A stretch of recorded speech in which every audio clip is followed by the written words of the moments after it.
તો મોટે ભાગે જ્યારે વરસાદ તમામ જગ્યાએ જોવા મળી રહ્યો છે ત્યારે કચ્છ પણ બાકાત નથી। કચ્છ જિલ્લામાં સાર્વત્રિક ધોધમાર વરસાદ, કચ્છના રાપર સહિતના વાગડમાં પણ ધોધમાર વરસાદ ખાબક્યો। ધોધમાર વરસાદથી રાપરની બજારોમાં પાણી વહેતા થયા। વાગડવા ગ્રામ્ય વિસ્તારમાં ધોધમાર વરસાદ વરસ્યો છે। વાગડમાં 1 કલાકમાં 2 ઇંચ વરસાદ વરસ્યો અને ભારે વરસાદથી બજારમાં પણ પાણી ભરાઈ ચૂક્યા છે, જેથી કરીને લોકોને ભારે હાલાકીનો સામનો કરવો પડી રહ્યો છે। પૂર્વ કચ્છમાં ધોધમાર વરસાદ વરસી રહ્યો છે।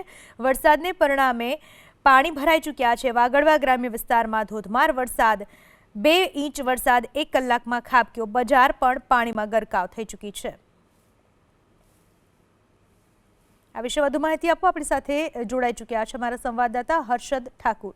હર્ષદ, પૂર્વ કચ્છમાં કયા કયા વિસ્તારોમાં વરસાદી માહોલ જોવા મળી રહ્યો છે? કેટલી હદે પાણી ભરાયા? લોકોને કેટલી હાલાકી? પ્રશાસન કેટલું સતર્ક? પૂનમ, હવામાન વિભાગ દ્વારા જે રીતે વરસાદની આગાહી કરવામાં આવી છે, બપોરના 4 વાગ્યા સુધી કચ્છ જિલ્લો જે છે તે રેડ એલર્ટ જાહેર કરવામાં આવ્યું છે।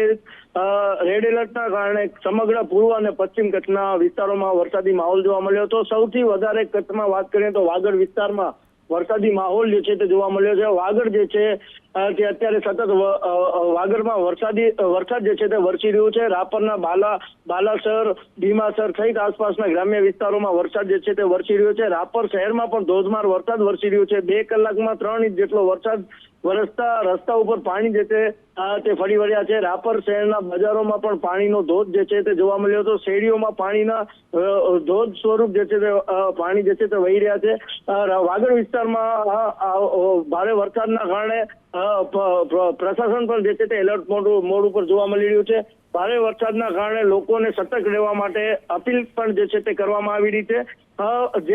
જે રીતે વરસાદ પડી રહ્યો છે, ચોક્કસથી આ વરસાદ જે છે તે ખેડૂતો માટે ફાયદાકારક છે, કેમ કે વાગડ વિસ્તારમાં જેટલી પણ ખેતી થાય છે તે વરસાદ આધારિત ખેતી થતી હોય છે, ત્યારે આ વરસાદ જે છે તે ખેડૂતો માટે આશીર્વાદરૂપ છે। સાથે સાથે માલધારીઓમાં પણ ખુશીની લહેર જોવા મળી રહી છે। વરસાદ ન વરસતા માલધારીઓને ક્યાંક ને ક્યાંક ઘાસચારા માટે ચિંતા જે તે સતાવતી હતી, પરંતુ સતત પડી રહેલા વરસાદના કારણે માલધારીઓમાં પણ ખુશીનો માહોલ જોવા મળી રહ્યો છે। હજુ પણ રાપરના મોટાભાગના ગ્રામ્ય વિસ્તાર અને શહેરી વિસ્તારમાં વરસાદી માહોલ જોવા મળી રહ્યો છે। પ્રશાસન પણ જે છે તે સતત જોવા મળી રહ્યું છે। જી હર્ષદ, આભાર આપનો તમામ માહિતી બદલ। હાલમાં રાપરથી આપણી સાથે ખેડૂત મહાદેવભાઈ જોડાઈ ચૂક્યા છે। મહાદેવભાઈ, જે રીતના વરસાદ વરસ્યો, ખેતરની શું સ્થિતિ છે અને કેટલા પાણી ભરાયેલા છે? હા, એટલે વરસાદ તો ધીમી ધારે છે, એવી રીતના ઝાપટે ઝાપટે આવે છે। એટલે હાલ તો ખેતરમાં બહુ પાણી નથી, પણ આમ વરસાદ સારો છે ખેતી માટે।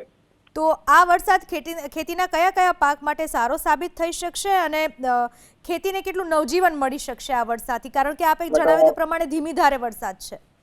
આ ખેતીમાં તો જે ખાસ તો મગફળી છે એને ટેકો મળે, અને જે હજી વાવણી નથી થતી એને લાભ મળશે, ઘાસચારા માટે સારો રહે। જી મહાદેવભાઈ, આભાર આપનો અમારી સાથે વાત કરવા બદલ। તો રાપરથી જ અન્ય એક ખેડૂત સુરેશભાઈ આપણી સાથે ફોન લાઈન પર જોડાઈ ચૂક્યા છે। સુરેશભાઈ, કેવા વરસાદ? વરસાદ બહુ બેન સારો છે ને બહુ શાંતિથી અત્યારે વરસી રહ્યો છે। 2 દિવસ પહેલા પણ સાંજના પણ શાંતિથી વરસાદ હતો કાલે। ખેતી માટે કેટલો ફાયદાકારક આ વરસાદ? ખેતી માટે બહુ ઉપયોગી છે। અત્યારે અમારે વરસાદની ખાસ જરૂર જ હતી। બરાબર। અને મગફળીના પાકમાં અને બીટી કપાસના પાકમાં પણ બહુ લાભ કરશે, ધીમી ધારે છે એટલે। બરાબર। બહુ શાંતિથી વરસી રહ્યો છે અત્યારે। બરાબર સુરેશભાઈ, આભાર આપનો અમારી સાથે વાત કરવા બદલ। તો રાપરના ખેડૂતોનું કહેવું છે કે હાલમાં રાપરમાં ધીમી ધારે વરસાદ વરસી રહ્યો છે અને ધીમી ધારનો આ વરસાદ ખેતી પાક માટે નવજીવન સમાન સાબિત થઈ રહ્યો છે।